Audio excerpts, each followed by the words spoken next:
ክርስቶስ ከሙታን ተነሳ ሞቶ ሞትን ረገጠ ሞቶ ሞትን ረገጠ። ሰላም እንዴት ሰነበታችሁ? ውድ ሰላም ካቶሊክ ቲቪ ተከታታዮች፣ ዛሬ በካቶሊካዊ ሐሳቦች መርሃ ግብራችን ላይ ልዩ የበዓል ፕሮግራም አዘጋጅተናል። የዛሬው ፕሮግራማችን የሚያጠነጥነው ትንሣኤን መኖር በሚል ርዕሰ ጉዳይ ላይ ሲሆን ትንሣኤ የድል የደስታና የአዲስ ሕይወት ጊዜ መሆኑን እንዲሁም የጥሪያችን መጀመሪያ መሆኑን እያሰላሰልን ትንሣኤ በሕይወታችን ምን ትርጉም ይሰጣል፣ እንዲሁም ፋሲካ ለማህበረሰባችን ምን ትርጉም አለው አሁን ባለንበት ጊዜ የሚለውን ርዕስ ከፍትህና ሰላም ቢሮ ባልደረባዬ አቶ ሰለሞን ደጀኔ ጋር እዚህ ሰላም ካቶሊክ ቲቪ ስቱዲዮ ተገናኝተን እንወያያለን። ጥሩ የሆነ ቆይታ እንድታደርጉ ተስፋ አደርጋለሁ። አቶ ሰለሞን ደጀኔ እንኳን አደረሰ፣ እንኳን በደህና መጣ። እንኳን አደረሰን፣ እንኳን ደህና መጣሽ። አመሰግናለሁ አቶ ሰለሞን። ዛሬ እንግዲህ የትንሣኤን በዓል ምክንያት በማድረግ ከሁል ጊዜ ከለመድ ነው በዓላዊ ስዕሉ ወጣ ብለን ደግሞ አሁን ላይ ያለውን ገጽታ ልንመረምር እዚህ ተገናኝተናልና አድማጭ ተመልካቾቻችን ጥሩ የሆነ ግብአት ይዘው እንደሚሄዱ ተስፋ አደርጋለሁ፣ እጋብዛለሁኝም። የመጀመሪያውን ያስተንትኖ ውይይታችንን እጀምራለሁኝ። አቶ ሰለሞን እንግዲህ በትንሣኤ ወይም በፋሲካ ምን እንደ መግቢያ እንዲሆነ ነው ይህንን ላስተንትኖ የሚረዳንን ወደ ዋናው ጥያቄያችን ከመሄዳችን በፊት ይህንኑ የመግቢያ አስተንትኖ ሀሳብ አነሳለሁ።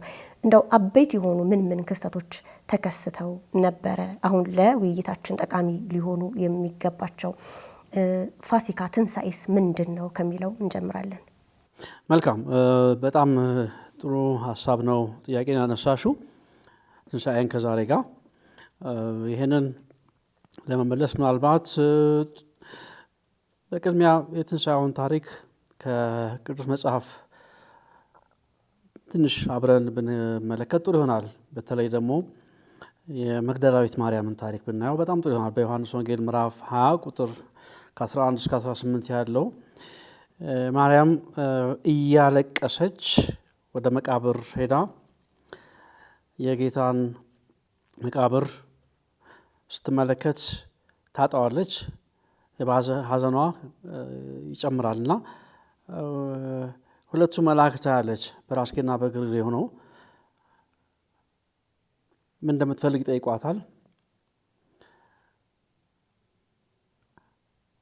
ጌታ አጠገቧ ሆኖ ዞር ስትል አጠገቧ ሆኖ እሱም ማን እንደምትፈልጊው ለምን አዘንሽ ይላታል።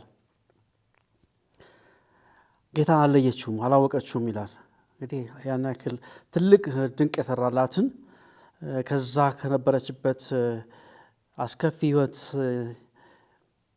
የለወጣትን ሕይወቷን የቀየረውን ጌታ አላወቀችውም። ለምን? በእንባ ተሸፍና ነበረ። ለምን? መከራ፣ ችግር እንዳታይ የጋርዳት ነገር ነበረ። ነገር ግን ስሟን በጠራች ማርያም ባላት ጊዜ ረቡኒ አለችው፣ መምህር ሆይ አለችው። ስማችን ትንሣኤ በስም የምንጠራበት ጊዜ ነው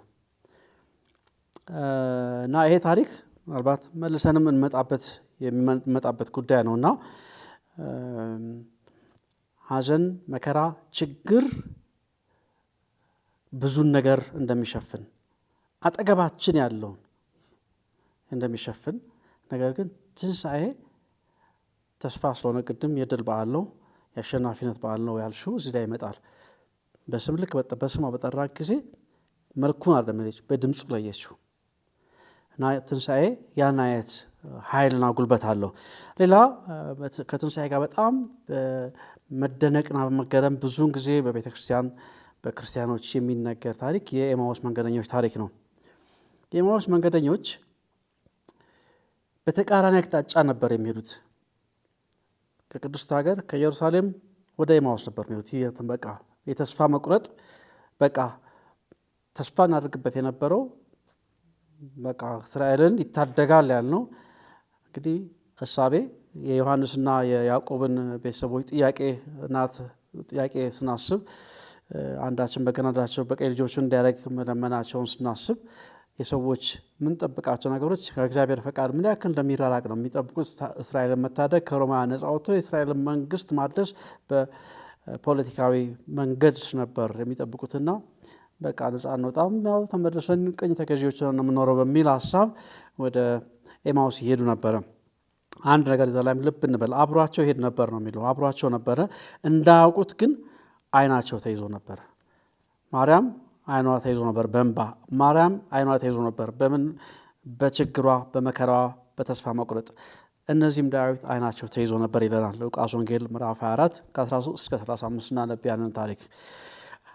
እና እሱ ሲጠይቃቸው ምንድን ነው እንደዚህ ግራ በመጋባት የምታወሩት ብሎ ሲጠይቃቸው አዝነው ቀጥ ብለው ቆሙ ነው የሚለው። ችግር ያስቆመናል፣ በቃ እንዳንነቃነቅ ነው የሚያደርገን። አሁን ያለንበትን ዓለማዊ ዓለም ሁኔታ የመካከለኛው ምስራቅ የኢራቅና የኢራንና የአሜሪካ ጦር፣ የእስራኤል ጦርነት፣ የሊባኖስ ጦርነትን አስበው ቀጥ የሚያደርግ ነው። አብራቸው እየገለጠላቸው እያብራራላቸው ሄደ። መሸ። እነሱ በቃ እኛ ጋር እደር አሉት። መሽቷል፣ እንዳይመሽብህ የበለጠ ግባ አሉት። ገባ። ቆርሶ አመስግኖ ቆርሶ እንጀራውን በሰጣቸው ጊዜ አይናቸው ተከፈተ ይለናል። አይናችን የሚከፍተው ነገር ሁል ጊዜ ምንድን ነው? መካፈል ነው፣ ማካፈል ነው። ጌታ ያደረገው ነገር ማካፈል ነው። በዚህ በመከራ ጊዜ ችግራችንን ራሱ በምንካፈልበት ጊዜ አይናችን ይከፈታል እና ትንሣኤ በመከራ እና በጭንቀት በስቃይ አይናችን በሚጋረድበት ጊዜ ያንን በመካፈል አይናችን እንደሚከፈት ልክ ከዛ በኋላ ምንድን ነው የሚለው? አይናቸው ተከፈተ አወቁት፣ ግን ተሰወረባቸው። ምክንያቱም አይናቸው ከተገለጠ በኋላ ያዩታል። እሱ አሁን በአካል እዛ አያስፈልጋቸውም፣ ምክንያቱም በውስጣቸው አድሯልና። ስለዚህ ትንሣኤ የማካፈል አንዳችን ለአንዳችን የምንሰጥበትና ሁል ጊዜ የምንተሳሰብበት ስለሆነ አይናቸው ከተከፈተ በኋላ ዞር ካለ በኋላ እሱ ከነሱ ከተሰወረ በኋላ ቀጥታ ወደ ኢየሩሳሌም ነው የመጡት እነሱ የተመለሱት እና ለወንድሞች ተረኩት ያን ይላል። እና ትንሣኤ ከፍርሃት ወደ ድፍረት የምንመለስበት፣ ከተስፋ መቁረጥ ወደ ሙሉ ተስፋ፣ ከግራ መጋባት ወደ ልዑክነት ወደ ተልእኮ። ምክንያቱም ግራ የተጋባቸው የተጨነቀችው ማርያም፣ ግራ የተጋቡት እነዚህ የኤማሁስ መንገደኞች ወዲያውኑ ምንድን ነበር? ያ አይናቸው በተከፈተ ጊዜ ልዑካን ሆነው የክርስቶስ ትንሣኤ መመስከር ጀመሩ። ወዲያውኑ ትንሣኤ ልዑክነት ነው። ከመቃብር የሐዘን ቦታ በሐዘን በእንባ መታ መቃብር ቦታ ላይ ወደ አዲስ ሕይወት ወደ ተስፋ ነው የተለወጠችው ማርያምና ትንሣኤ ከመቃብር ቦታ ወደ ተስፋ። እንግዲህ ይሄ ሽግግር ምን እንደሆነ በቀስ ብለን ደግሞ ምን አይነት እንደሆነ እንመለከታለን። በዓላችን ትንሣኤ የጌታችን ኢየሱስ ክርስቶስ ከሞት መነሳት ጥልቅ ትርጉም አለው። ግን እንዳለፈ ጊዜ ከሺህ ዓመታት በፊት እንደቆየ ክስተት አድርገን የምንገነዘብበት ወይም የምናይበት ሁኔታም አለ። እንዴት ነው በአሁኑ ጊዜ ትንሣኤን መተርጎም ያለብን? ካሁን ካለንበት ሁኔታ እስከ እንዴት ነው የምናገናኘው? በዘመናችን ትንሣኤ ምንድን ነው? ትንሣኤ እንደ በታሪክ እንደተከሰተ ነገር ማሰብ በጣም ትንሣኤን ያጠባዋል። ትንሣኤ ሕይወት ነው። ትንሣኤ ተልእኮ ነው። ትንሣኤ ሚሽን የምንለው ነው።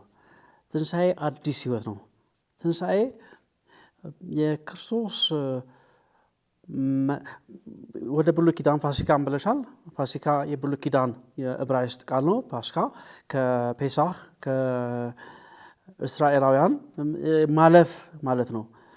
እስራኤላውያን ከግብፅ ነጻ በሚወጡበት ጊዜ የሞት መልአክ ያን እንዲያልፍ በበጉ ደም መቃኑ ላይ ቀብተው የሚያልፈውን ማለፍን የሚያመለክት ነው ትንሣኤና በአዲሱም ሕይወት ከትንሣኤ ጋር የምናገናኘው ከነበረን የኃጢአት ግዛት የምንሻገርበት የምናልፍበት ጊዜም ስለሆነ ሞትንም ያለፍንበት ጊዜ የሞት መልአክ በክርስቶስ ሞት መሸነፉን የምናይበት ስለሆነ ትንሣኤ ያ ነው። ዛሬም የምንመለከተው ትንሣኤ ፋሲካ የምንለው የክርስቶስ ለኛ ፋሲካችን ነው ብለን ትንሣኤያችን ነው ስንል ያ የምናልፍበት የምንሻገርበት ስለሆነ ዛሬ ላይ እጅግ ጥልቅ የሆነ ትርጉም አለው እና በተለያየ ህይወት ውስጥ ያለንበትን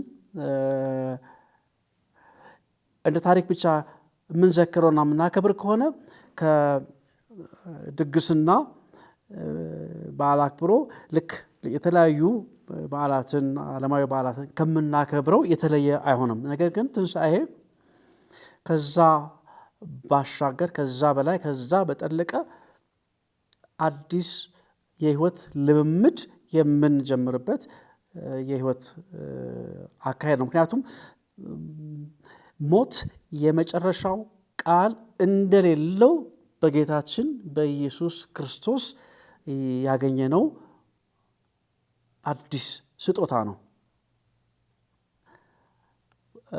ትንሣኤ ራሱን ለሰው ልጆች አሳልፎ የሰጠው ጌታችን ኢየሱስ ክርስቶስ በትህትናና ዝቅ በማለት የመስቀል ሞት በመሞት ሞት አሸናፊ እንዳልሆነ ከሞት ባሻገር ህይወት እንዳለ ኃጢአት በእኛ ላይ ስልጣን እንደሌለው ያሳየበት ስለሆነ ያንን የመድገም የመለማመድ በዕለት ተዕለት ግንኙነታችን ያንን የምንኖርበት የምንለማመድበት ጥሪ ጭምር ነው። አዲስ ህይወት ነው፣ ጥሪ ነው፣ ተልእኮ ነው እና ትንሣኤን በዚህ መንገድ ማየት እንችላለን። እንደውም ስለ ትንሣኤ እኮ ሲነገር ከስቱዲዮ እስከ መግባታችን በፊትም እንዲሁ አንዳንድ ሀሳቦች አንስተን ነበረ። ትንሣኤ በሚጠበቅብን ልክ ውስጣችን አልገባም። የትንሣኤው ሚስጥርም ሆነ ትርጉም አሁን ላይ ከበዓላዊ ነገሩ ከፍ ያለ ሆኖ እያየ ነው አይደለም። ሰው እንዴ ብሎ ይህን ያደረገው ማን ነው ብሎ እንዲጠይቅ ከኔ ጋርስ የሚያገናኘው ምንድን ነው ብሎ እንዲጠይቅ እድሎቹ እየጠበቡ ሄደዋል። ብዙ ስብከተ ወንጌሎች እየተካሄዱ ነው። በእርግጥ ግን ባህላዊው ነገር በትንሣኤው ምክንያት የሚደረጉት ነገሮች ይበዛሉ እንጂ ዋናው የትንሣኤው ሚስጥር ከስቅለት አርብ ጀምሮ የምናካሄዳቸው ስርዓቶች አሉ። ግን ያንን ሚስጥር በውስጣችን ለማስተንተን እንድንችል የሚጋብዙ ነገሮች ሊኖሩ ይገባል እያልን ነበረ። ምን ትላለህ እዛ ላይ? ጥሩ ነው። እንደውም እድሉ እንደውም በጣም ነበረን ካለፈው የበለጠ። ምክንያቱም አሁን አጽዋማትን በተመለከተ እንደውም አሁን ማህበረሰቡ አብዛኛው ማህበረሰብ የመጾም ባህሉ በጣም ያሳደገ ባለበት በተለይ ደግሞ በሰሙነ ሕማማት ብዙ መንፈሳዊ ልምዶች አሉ። በቤተ ክርስቲያን በጣም ብዙ መንፈሳዊና ጥሩ ውስጣዊ መንፈሳዊ ማንነታችን የሚመግቡ መርሃ ግብሮች አሉ። የቅዱስ ቁርባን አምልኮ አለ፣ ስግደት አለ። በየዕለቱ የመስቀል መንገድ በሰሙነ ሕማማት በጣም በተደጋጋሚ ይደረጋል። እንደገና ደግሞ በጸሎተ ሐሙስ ጌታ ራሱን አሳልፎ የሰጠበት ራሱ ሥጋውን ያካፈለበት እናስባለን። በስቅለት ደግሞ ከሁሉ በላይ የመጨረሻውን የመስዋዕትነት ከፍተኛ ደረጃ ላይ ደረሰው እናስባለን። ግን እንዳልሽው ወደ ትንሣኤና ወደ ፋሲካ በምንመጣበት ጊዜ አንድ ትልቁ በማዕከላችን በእኛ በዓላዊና በባህላዊው ልምምድ ትንሽ መስመሩን የትንሣኤውን እንዳንለማመድ የሚያደርገን ነገር ጾምን ከክልከላ ጋር ስላያያዝ ነው። ጾም የፈቃድ ጉዳይ ነው። የቤተ ክርስቲያን ትእዛዝም ቢሆን ጾም መጾም አለብኝ ይህን አልበላ አላደርግም ክልክል ነው ብዬ አይደለም የምጾመው መልካም ፈቃዴ ስለሆነ ስለፈቀድኩኝ ስለወደድኩኝ ነው መሆን ያለበት። ምክንያቱም ጾም ግዳጅ ከሆነ የተጫነብኝ ነገር ነው። የተጫነብኝ ነገር አይደለም። ወድጄና ፈቅጄ ከአምላኬ ጋር ለመቀራረብ የማደርገው እንደሆነ በተገነዘብኩኝ ጊዜ ጾም በሚፈታበት ጊዜ የተጫነብኝ ነገር አይደለም መገላገለው። የተለማመድኩትን ነገር ለአዲሱ ህይወቴ ከጾም በኋላ ያለው ህይወቴ ያንን ከጾም በኋላ ያለው ህይወቴን በደንብ የምቀምስበት የምለማመድበትን እድል ለሚሰጠኝ ዓላማ ራሱ ሊኖረው ይገባል። በትክክልና ጾም በእኛ ላይ የተጫነ ነገር አይደለም። ካህናት፣ ጳጳሳት ወይ ደግሞ የሆነ ተቋም ስለጫነብን ሳይሆን ለህይወት ልምምድ ወደ ክርስቶስ ያ 40 ቀንና 40 ሌሊት ስለኔ ብሎ ይጾማል። አሁን ቅድም ያልሽው ነው ለኔ ሞተ ላንቺ ሞተ የሚለውን ስሜት ሞትና ትንሣኤ ለኔና ላንቺ ነው የክርስቶስ ሞትና ትንሣኤ ለማንም አይደለም ይሄ ለኔና ላንቺ ሲባል ግል ጠቅልዬ የሚይዘው ለማለት አይደለም ግን ትንሣኤን ሞትና ትንሣኤን እንደ ታሪካዊ ክስተት ሞተ ተነሳ ብለን ሳይሆን ለኔ ህይወት መለወጥ ሞት ምጾመም እንግዲህ ለዚህ ህይወቴ ዋጋ የከፈለው እኔ ደግሞ ለወንድሜ ለባልንጀራዬ ለእህቴ የህይወቴን አለማመጄ በጎ ነገርን እሱ እንዳካፈለ እኔ በጎ ነገር ራሴን እሰጣለሁ ወንድሞቼ የሚለውን ነገር እንዳስብ ያደርገኛልና ትንሣኤን እንዳልሽው በዓላዊ የሆነው በጣም ሴሬሞኒው ይውጥብናል ብዙ ነገርና ያ ምንድነው ጾምን እንደመከልከል ስለምናስበው ብዙን ጊዜም በተለያየ አጋጣሚ በማህበራዊ አውዶች ስንገናኝ ንግግራችን ላይ ራሱ ጾሙን የሆነ ውጫዊ በእኛ ላይ የተጫነ ነገር አድርገን ስለምናስበው መንፈሳዊ ልምዱን እናጣለን ግን እድሉ አለ አለመኖሩ የጸሎት መርሃ ግብሮቹ ያምልኮ ተለያዩ ከጾም ጋር የተያዙ ስርዓተ ጸሎትና አምልኮአዊ ኩነቶቹ ሊመግቡን ይችላሉ ምን ያክል ተጠቅመንባቸዋል ጥያቄ ነው ስለዚህ እዛ ላይ ያጿጿማችንና የመንፈሳዊ ልምምዳችን አካሄድ የትንሣኤውን በዓል ማንነት ይወስናል የትንሣኤ በዓል ስለዚህ እንዳልሽው ከውጫዊ ነገሩ በበለጠ የክርስቶስ ሞትና ትንሣኤ ለኔ ምን የሚለውን ጥያቄ በመጠየቅ ወደ ውስጣችን እንድናስገባ ይጠበቅብናል እድሎች አሉን ባልከው ላይ ትንሣኤ የአንድ ጊዜ ክስተት አይደለ ክርስቶስ ከሺህ ዓመታት በፊት ያደረገው የከወነው አይደለም በህይወታችን በኋላ ላይ በደንብ በስፋት እንመጣበታለን ስለዚህ ዘላቂ እድሎችም አሉን በህይወት ዘመናችን ውስጥ እሱን በዛ መልኩ እንወስዷለን ትንሣኤን መጀመሪያ መግቢያ ላይ በደንብ ተንትነዋል ከአንዳንድ ክስተቶች ጋር አብረን እያጣበቅን ነው የምናየው በተለይም የመግደላዊት ማርያምና የኤማውስ መንገደኞችን ታሪክ ለትንተና የሚረዳን ከሆነ እነዚህን ወደ ኋላ ልመልስ ነው ምናልባትም ቅድም ያነሳቸውን ሐሳብ ልትጠቀምባቸው ትችላለህ ለቀጣይ ሐሳባችን ደግሞ መንደርደሪያ ይሆናል መግደላዊት ማርያም በንጋት ወደ መቃብሩ ሄደች ባዶ ወይም ድንጋዩ ተንከባሎ አየችው ተደናግጣ እየሮጠች ሄደች ትንሣኤን በዓላዊ ብቻ አይደለም እንደውም አንድ ትልቅ ክስተት የተከሰተበት ወቅት ነው ልበል ወይም ደግሞ የተከናወነ ክስተት ነው የነገረቻቸውም ሐዋርያት እየሮጡ ነው ሄዱት ምን ተከሰተ ብለው ማለት ነው አሁንም ያ ስሜት በልባችን አሁን ላለነው ሰዎች በዛ መልኩ ብናየው ምንድነው የተከሰተው ይዛኔ ከኔ ጋር አሁንም እንዴት ይገናኛል ትርጉሙ ምንድነው የሚለው ላይ መስራት እንዳለብን እዚሁ ላይ አጽንኦት ለመስጠት ነው የትንሣኤን ትርጉም ማጉላት ላይ ብዙ ጊዜ እንድናሳልፍ እድል እንድንሰጥ ነው ክርስቶስ ከትንሣኤው በኋላ ለሐዋርያቱ በተዘጋ ቤት ውስጥ ሳሉ ገብቷል ወደሱ ሐሳብ መምጣት እየመጣን ነው ወደ ሰላም ለእናንተ ይሁን በሚል ጌታችንና መድኃኒታችን ኢየሱስ ክርስቶስ ይህንን ሰላምን ብዙ ጊዜ ይጠቅሰዋል ሰላም ለእናንተ ይሁን ብሎ ሐዋርያቱ በተዘጋ ቤት ውስጥ በጭንቀት በፍርሃት ሳሉ ተገልጾላቸዋል ፍርሃት ወይም በአንድ ቦታ ውስጥ ተገድቦ መቀመጥ በፍርሃት ስሜት ውስጥ ሆኖ ከስጋት ወይም ካደጋ ነፃ ያረጋል ግን ደግሞ ድርጊት ተኮር አይደለም ማርያም መግደላዊት ማርያምና ሌሎቹ ሐዋርያት ቀድሟቸው ክርስቶስን አይተውታል መሰለኝ በዛ ወቅት እነሱ ግን በፍርሃት ተውጠው ሳሉ ሰላም ለእናንተ ይሁን ብሎ ገብቷል ምን ያመላክተናል ይሄ ምን ትርጉም እንስጠው ለዚህ ጥሩ ሐሳብ ነው እዚህ ላይ እንትኑ ራሱ እናያለን ማርያም መግደላዊት ማርያም ማነች ብለን ቅድም በጸረፍታ ነው የተመለከተው መግደላዊት ማርያም በጣም አስከፊ ህይወት የነበራት ብዙ ይቅር የተባለላት በጸጉሯ እግሩን በመታበስበት ጊዜ እንደ ፈሪሳውያን እንኳን ማን እንደሆነች ባወቅ ነው ባልፈቀደ ነበር ብለው በጣም እንትን ያሏትና ጌታ ደግሞ ብዙ ዕዳ የተሻረለትና ጥቂት የተሻረለት ሰው ማን እንደሚበለጠ እንደሚያመሰግን እንደሚያደርግ በመናገር ስለሷ ሕይወት ስለሷ ብዙ ይቅር መባልና ለጌታ ያላት ፍቅር ብዙ ስለተተወላት አዲስ ሕይወት ትንሣኤዋን ቀድማ ስለተለማመደች ምናልባት ግን በመንፈሳዊ ጥልቀት ስላልተረዳችው ነው እንጂ ትንሣኤውን ኦልሬዲ እሷ ተለማምደዋለች። እና ይቺ የተናቀች ይቺ ከምንም ማትቆጠር ሴት የመጀመሪያዋ የትንሣኤው መስካሪ እንድትሆን ጌታ መረጠ። ይሄ በራሱ አንድ ትርጉም አለው።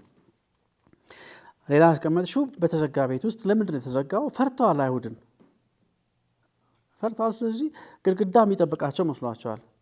ምንም ቤት አይከላከልም። አንድ ሰው በሕግ ተጠያቂ ከሆነ ደግሞ የአካባቢው አመራር ካልፈቀደ ቤት ድረስ መጥቶ ወደ ሕግ አግባብ ይወስደዋል። ግን ባለመታየት ጊዜ ይገዛ ይሆናል ባለመውጣት እና ፍርሃት ከባድ እንትን ነው። አሁን ባለንበት ሁኔታ ብዙ የፍርሃት ሁኔታዎች አሉና ጌታ በተዘጋ ቤት ሰላም ለእናንተ ይሁን አለ የሚለው ቃል ለእኔ በጣም የትንሣኤው ከፍተኛው የትንሣኤው መልእክት ትልቁ መልእክት እሱ ነው። ሰላም ለእናንተ ይሁን መቼ ነው ያለው? በተዘጋ ቤት ገብቶ ነው። በሮችን ዘግተው እነሱ በፍርሃት በመከፋፈል መደበቅ ላይ በነበሩበት ጊዜ ግድግዳና የተዘጋውን በር አልፎ ነው ሰላም ያላቸውም ደግሞ ሰላምን ነው። ሰላም ሁሉ ጊዜ የመጀመሪያ ስራው የሰላም ስራ ምንድን ነው? በመካከላችን ያለውን የጥል ግድግዳ ምክንያቱም የመስቀሉ ምልክት ነው። መስቀል ምንድን ያደረገው? በቃ በመካከላችን በፈጣሪና በፍጡር መካከል የነበረውን ግድግዳ አፈረሰ። ስለዚህ ትንሣኤው ትልቁ መልእክቱ ምንድን ነው? በመስቀል የፈረሰውን ግድግዳ ምን አይነት እንደሆነ የሚያሳይ ተጨባጭ የሚያሳይ ነውና በተዘጋ ቤት ገባ። አዲሱ የእኛ ማንነት የትንሣኤው ሕይወት ተካፋይ በምንሆንበት ጊዜ የሚለያዩን ግድግዳዎችን አልፈን መሄድ እንችላለን። የሚለያዩን የሃይማኖት ግድግዳዎች ናቸው፣ አልፈን የሚለያዩን የብሔር የዘር ግድግዳዎች ናቸው፣ እሱን አልፈን የምንሄድበት የሚለያዩን የፖለቲካ ግድግዳዎች አሉ።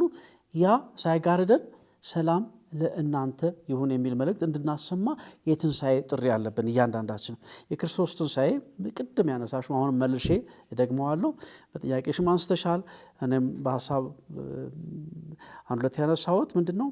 ትንሣኤ የትናንት ታሪክ በታሪክ መጽሐፍ የተመዘገበ የትናንት ትንሣኤ ሆን ዛሬም የምንለማመደው ስለሆነ የትንሣኤው ትልቁ ቁም ነገር ዛሬ መኖር ስለሆነ በመካከላችን ያንን የቆመውን ግድግዳ አልፎ የምንሄድበት ሰላም ለእናንተ የሆነ የምንልበትን አጋጣሚ የሚሰጠን የህይወት ጥሪ ነው። ትንሣኤ ይሞግተናል። ዛሬ የሚለየንን ግድግዳ ዘልቆ የገባው እናንተም እንዲሁ አድርጉ ይለናል። የክርስቶስ ትንሣኤ እኛን ይሞግተናል። የሚሞግተን እንዴት ነው? እኛን የት ነው ያለሁ ይለናል። የትንሣኤ ህይወት ተካፋይና አይደለም፣ የትንሣኤ ህይወት እየተለማመድክ ነው አይደለም ይለናል። ለምን?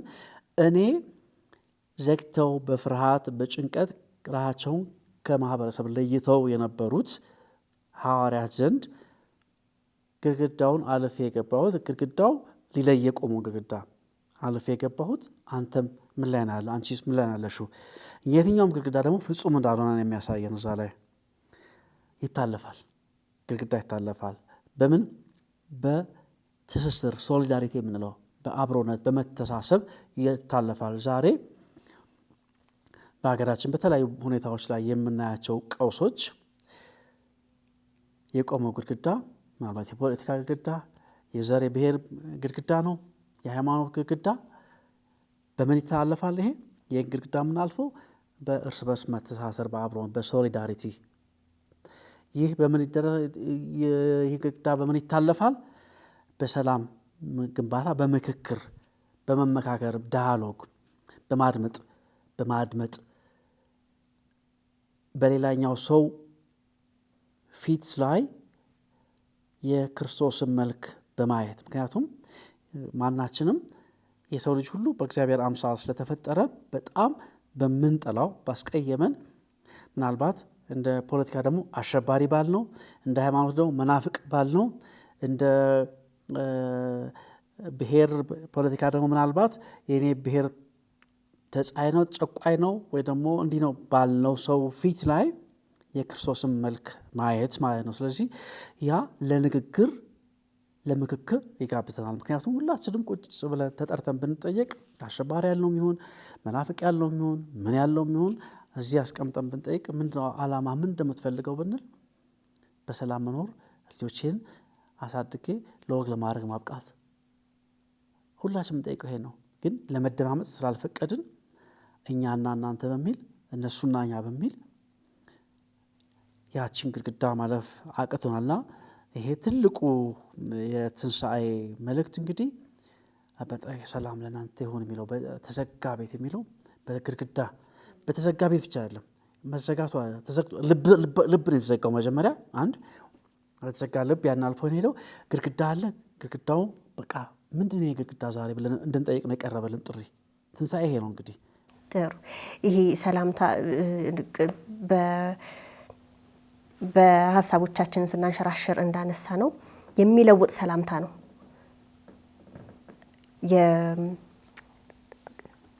ይህ ሰላምታ የሚያስተላልፍ ካንዱ ወደ አንዱ የሚያሻግር ሰላምታ ነው የክርስቶስ ሰላምታ።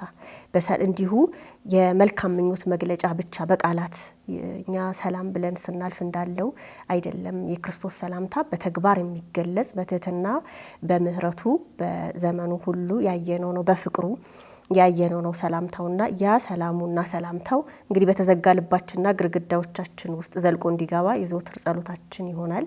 እንዲሆን ነው የምመኘው። እኔም ካነሳናቸው ሀሳቦች አንዳንድ ሀሳቦች መሀል ደግሞ ምንወያይባቸው የጌታችንና የመድኃኒታችን ኢየሱስ ክርስቶስን ትንሣኤ ከሰብአዊ ክብር ጋር በተለይም በዚህ በካቶሊካዊ ሀሳቦች መርሃ ግብራችን ላይ የካቶሊክ ማህበራዊ አስተምህሮን የምንቃኝበት አምድ ነውና አጨረፍ አድርገን ያለፍናቸው ሀሳቦች አሉ። ከሰብአዊ ክብር ጋር ለእያንዳንዱ ሰው ከሚገባው ክብር ጋር ለተጋለጡት ለተጨቆኑት ከሰጠው ክብር ጋር አዛምደን ልናየው ደግሞ ተገቢ ነው። ተስፋን የሚሰጥ ነው፣ የደስታ ዘመን ነው ብለን ካልን ለነዚህ ደግሞ ሌሎች እንደ ውድቀት የሚያዩዋቸውን ማንነታቸውና ክብራቸው በተለያየ ምክንያት ለተነጠቁ ሰዎች ምን አይነት እድል ምን አይነት ተስፋ ይሰጣል ብለን እንላለን? ትንሣኤና ሰብአዊ ክብርን በጣም ብዙ ጊዜ አንሰማውም። ምክንያቱም ስለ ትንሣኤ ሲወራ አሸናፊነት የድል አድራጊነት ነገር ይታሰባል። ከውድቀት ጋር አናያይዘውም። ሰብአዊ ክብርን ደግሞ ብዙ ጊዜ ከዘፍጥረት ታሪክ ጋር ነው ብቻ ነው የምናያይዘው። ነገር ግን ትንሣኤ ክብር የታደሰበት መሸነፍ፣ መዋረድ ማናቸውም ክብራችንን እንደማይቀንስ ማረጋገጫ የተሰጠበት ቀን ነው ማለት እንችላለን። ምክንያቱም የተገፈፈው፣ የተዋረደው፣ የተተፋበት፣ የሾህ አክሊል የተደፋበት፣ የተሰቀለው ጌታ በክብር ተነስቷል፣ በክብር አለ ሰዎችን ያከብር ዘንድ። ምክንያቱም መዋረድና ማለት በሰዎች ፊት መዋረድ፣ በሰዎች ፊት ዝቅ ተብሎ መገኘት መታየት ክብራችንን አይቀንሱም። ነገር ግን ያ ምንድን ነው ያሳየን? ጌታ ኢየሱስ ክርስቶስ በስቅለቱ ያሳየን ለማዋረድና ለማሸነፍ ለማጥፋት ያደረጉት ነገር ይልቁንም የበለጠ በውርደትና በውድቀት ላይ የነበሩትን ይዞ እንዲነሳ ያደረገው። ምክንያቱም ከመስቀሉ በኋላ አንደኛ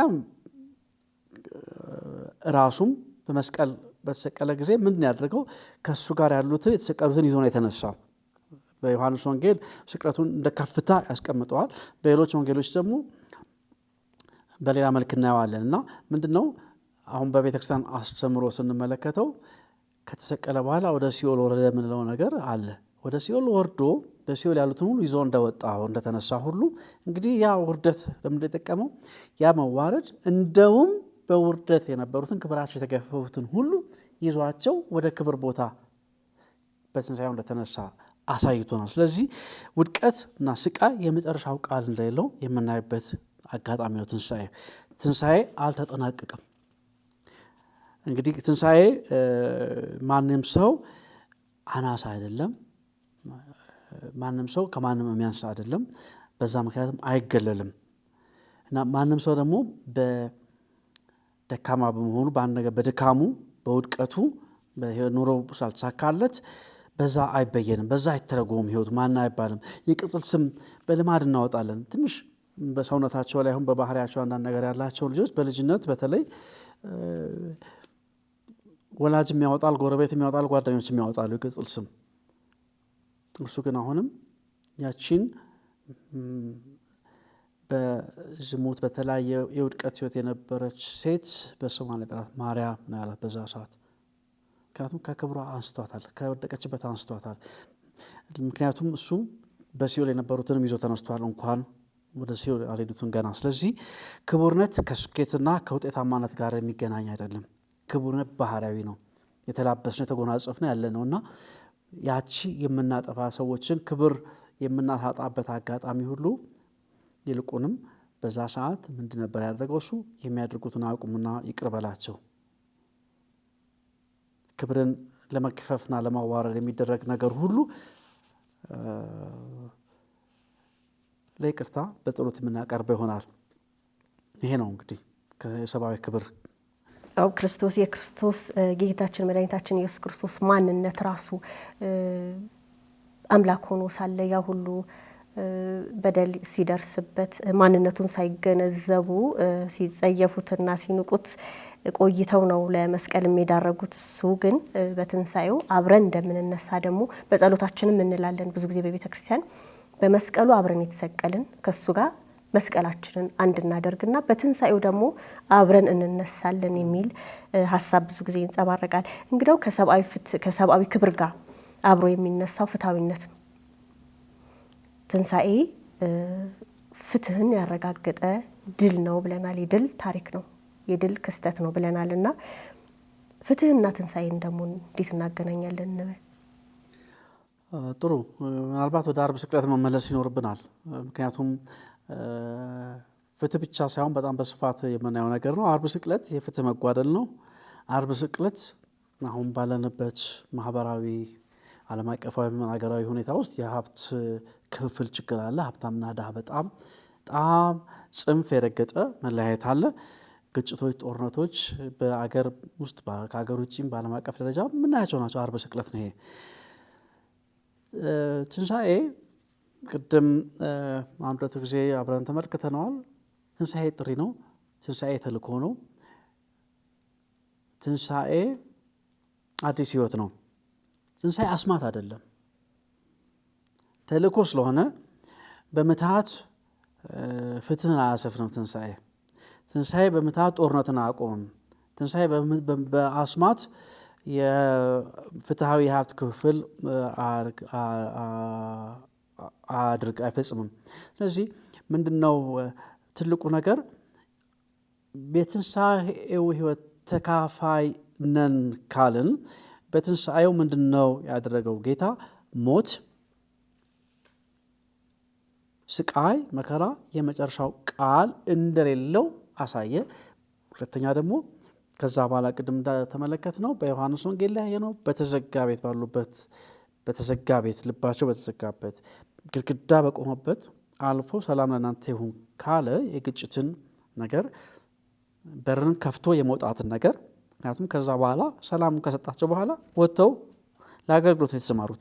ስለዚህ ዛሬ ትንሣኤ ማለት እንግዲህ ጥሪ ከሆነ ድምፅ እንድንሆን ተጠርተናል ማለት ነው።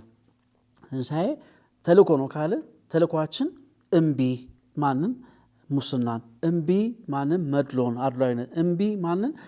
የዘር የብሔር ልዩነትን በማድረግ አድሏዊ አካሄድ ማድረግ። እምቢ ማንን? ማናቸውም እኩይ ተግባር። እምቢ ስርዓትን እንድንጋፈጥ የቀረበ ጥሪ ነው። ልማድን፣ ባህልን፣ ወግ እነዚህ ይሄን ነገር እንዲንሰራፋ የሚያደርጉ ልምምዶችም ማለት ነው። ይሄ በቤታችን አለ፣ ይሄ በአካባቢያችን አለ፣ ይሄ በከተማችን አለ፣ ይሄ በአገር ደረጃ አለ፣ በዓለም አቀፍ ደረጃ አለ። እያንዳንዱ ትንሿ አንቢታ የፍትሃዊ ለሆነች ነገር እያንዳንዱ አንቢታ ብዙ የምታበረከተው አስተዋጽኦ አለ። ብዙ ጊዜ ራሳችንን እኔ ማን ነኝ ምን አቅም አለኝ ብለን እናስባለን። ነገር ግን በቤታችን የምናደርገው ነገር በሽታ እንደሚጋባ ሁሉ በጎ ነገርም ይጋባል። በጎ ነገርም የእንትና ልጅ እንዴት አይነት አርአያ ናቸው፣ አብነት የሚሆኑ ልጆች ቤተሰቦች ናቸው ይባላል። ምክንያቱም ደስ ስለሚያዩት ነው። ስለዚህ በትንሹ የምናደርገው ነገር አስተዋጽኦ እንደሚያደርግ መዘንጋት የለብንም። ምናልባት ቀላል ምሳሌና ብዙ ጊዜ የምንሰንፍበትን ነገር ማንሳቱ ጥሩ ይሆናል። ለምሳሌ መንገድ ላይ መኪና የምታሽከረክሩ ሰዎች ብዙ ጊዜ የምንሰጠው ምሳሌ ነው። መኪና የምታሽከረክሩ ሰዎች ትራፊክ ይይዛችኋል። አጥፍታችሁ ሳታጠፉ በቀላል ጥፋት ቅጣት ለመክፈል ቴሌብር አይሰራም፣ ባንክ ሞባይል ባንኪንግ አይሰራም፣ ሲስተሙ አይሰራም። ስለዚህ ሄደን ነው የምናወራው።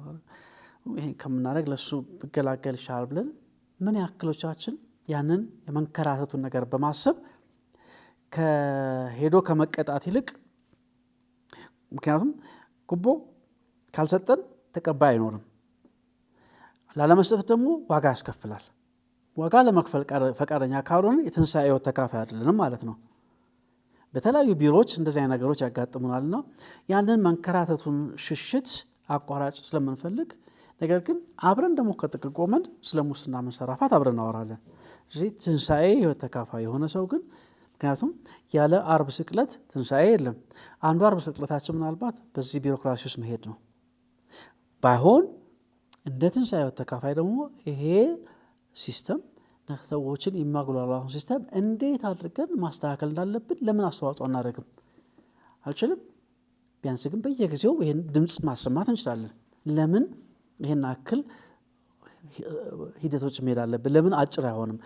ቅጣቶችን ለምን እዛው አንችልም ብለን መጠየቅ እንችላለን በየጊዜው እና በብዙ አማካኝነት ድምፃችንን ማሰማት እንችላለን። ትንሣኤ እንግዲህ በፈንጠዝያ በደስታ ብቻ የምናከብረው በዓል ሳይሆን በዚህ መልክ ለተለያዩ ነገሮች ድምፅ በመሆን እኛም የዛ አካል ባለመሆን በትናንሽ አስተዋጽኦ በማድረግ ትንሣኤ ከፍትህ ጋር የሚያያዘው እንግዲህ በዚህ ትንሣኤ ምክንያቱም ኃላፊነት ነው። በትንሹን ጀምር፣ በቤታችን፣ በአነጋገራችን፣ በአቀባበላችን፣ ቤት ውስጥ በልጆቻችን እንዴት ነው ትሪት የምናደርገው? ልጆቻችን አንዳቸውን ካዳቸው ፍትሐዊ የሆነ መንገድ ነው ልጆቻችንን ወይስ እሷን ያት ጎበዝ ነችን እያለን እናበላለጥና ልጆች እንዲቀናኑ እናደርጋለን? ለእሷ ታዲያለሽ ለእሱ ታደላለህ እየተባለ ነው የምናሳድጋቸው ልጆች። ፍትህ በቤታችን ይጀምራል። ምክንያቱም መንግስት መተቸት በጣም ቀላል ነው። ምክንያቱም ቤታችን 2 እና 3 ልጆች ማስተዳደር ተቸግረን 130 ሚሊዮን ህዝብ የሚያሳድሩ የመንግስት ባለስልጣናት መተቸት በጣም ቀላል ነው። እንዴት ነው 3 ልጆች የምናሳድገው? እንዴት ነው ወንድማማቾች የምንነጋገረው? ስለዚህ በቤታችን እንጀምር፣ በአነጋገራችን እንጀምር። ብዙ መስራት። ተቋሞቻችንስ ምን እያደረጉ ነው? የኛ ቤተክርስቲያን ተቋማት አርአያ ናቸው ወይ አብነት ናቸው ወይ ብለን እንጠይቅ። ማድረግ እንችላለን እና ፍትህ ትንሣኤና ፍትህ ትንሣኤና ለውጥ ምናልባት ለውጦች ለውጥ በእጃችን ያለ ነገር ነው። ምክንያቱም ኃላፊነት ነው ትንሣኤ ሕይወት ልምድ ስለሆነ ማለት ነው። ጥሩ።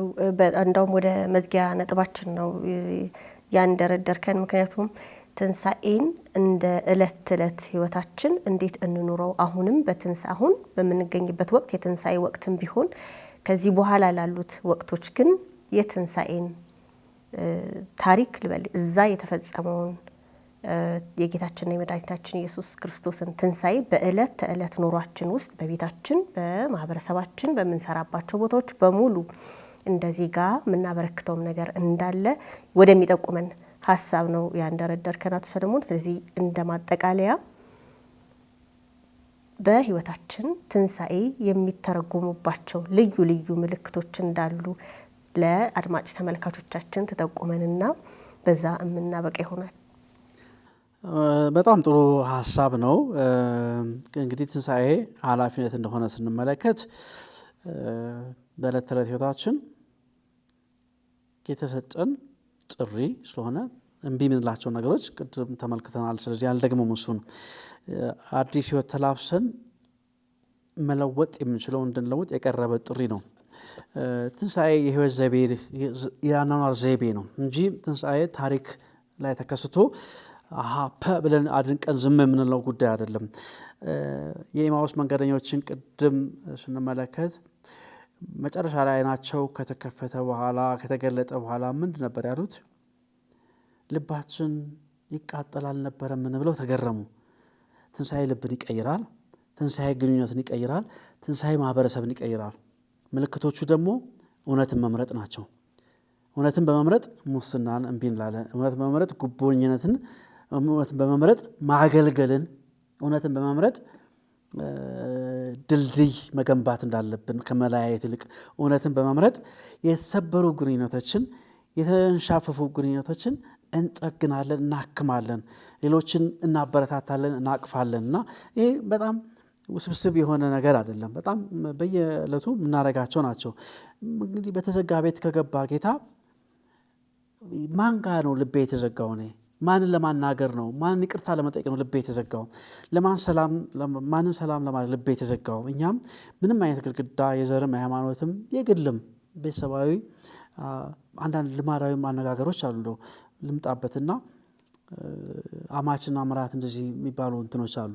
እዛ ይሄ ግድግዳስ መቼ ነው የማፈርሰው? ይሄን ግድግዳ ለፌ መቼ ነው የምሄደው ብለን እንጠይቅ እና የደረጃ ልዩነት፣ ማህበራዊ ኢኮኖሚያዊ ልዩነታችን እኔ የምኮፈስበት ነው በእውቀቴ፣ በሀብቴ፣ ባለኝ ፋብሪካ፣ ባለኝ ሱቅ፣ ባለኝ ድርጅት፣ ባለኝ ስልጣን ወይስ በአደራ የተሰጠኝ እንደሆነ በማሰብ አገለግላለሁ እና ሰላምን ለመገንባት ስንጠቀምበት ማንም ከተስፋ በታች አይደለም።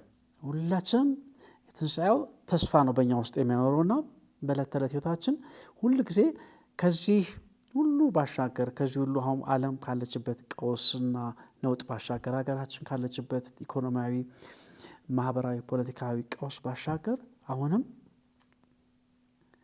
ከዓርብ ስቅለት ባሻገር እሁድ እንዳለ በማሰብ ቤታችን ቁጭ ብለን የምንቆዝም ሳይሆን ልዑካን መሆናችን አይተን የትኛውም ቁስል ዛሬ ምናልባት በሀገራችን በተለያዩ ቦታዎች በተከሰቱ ግጭቶች ምክንያት ሰዎች ለትውልድ አይታረቁም ብለን አስበናል። የትኛውም ቁስል ግን የማይፈወስ አይደለም። ለዛ ግን ምንድነው ያንን የተዘጋ ቤት ላይ ቁጭ ያለውን ቤት ዘግቶ ያለውን ማንነታችንን ቤት ዘልቆ ያን የተዘጋውን ዘልቆ የሚገባውን ጌታ እንፍቀድለት። የትኛውን ማህበረሰብ መታደስና መለወጥ ይችላል። ስለዚህ ጥያቄው ክርስቶስ በእውነት ተነስቷል ሳይሆን እኛ እንደ ትንሣኤው ልጆች እነዚህን ነገሮች ሁሉ ክፉን እምቢ በማለት፣ ሙስናን እምቢ በማለት፣ ኢፍትሐዊነትን እምቢ በማለት፣ ዘረኝነትን እምቢ በማለት፣ አለማዳመጥን፣ አለመደማመጥን፣ አለመከባበርን፣ አለመቀባበልን እምቢ በማለት ጠላትህን ውደድ፣ ለሚያሳዷችሁ ጸልዩ የሚለውን ተከትለን የትንሣኤው ህይወት ተካፋዮች ሆናል እንደ ትንሣኤ ልጆች እንኖራለን ወይስ ምን እያደረግን ነው የሚለው ዋናው ጥያቄ። በዚህ ለመጨረስ ወዳለሁ። መልካም አቶ ሰለሞን በጣም ነው የምናመሰግነው ለሰጠህን አስተንትኖ ጊዜን ሰጠህ እዚህ ሰላም ስቱዲዮ ስለተገኘህና ትንሣኤ አሁን ባለንበት ሁኔታ በዘመናችን ምን አይነት ትርጉም እንስጠው የሚለውን ከበዓላዊ ክስተቶች ባሻገር እንድናስተነትን እድል ሰጥተናል። በጣም ነው የምናመሰግነው። ውድ የሰላም ካቶሊክ ቲቪ ተከታታዮች በካቶሊካዊ ሀሳቦች መርሃ ግብራችን በልዩ ሁኔታ በበዓላት የምናቀርብላቸውን ያስተንትኖ መልእክት ስለተከታተላችሁ እያመሰገንን በቀጣይ በሌሎች የካቶሊካዊ ሀሳቦች ፕሮግራም በተለይም በአዲስ መልኩ በምዕራፍ 2 ለምንዘጋጅበት ፕሮግራም ደግሞ እንደምንገናኝ ተስፋ በማድረግ በዚሁ ልንሰናበታችሁ እንወዳለን። ሰላም ቆዩ።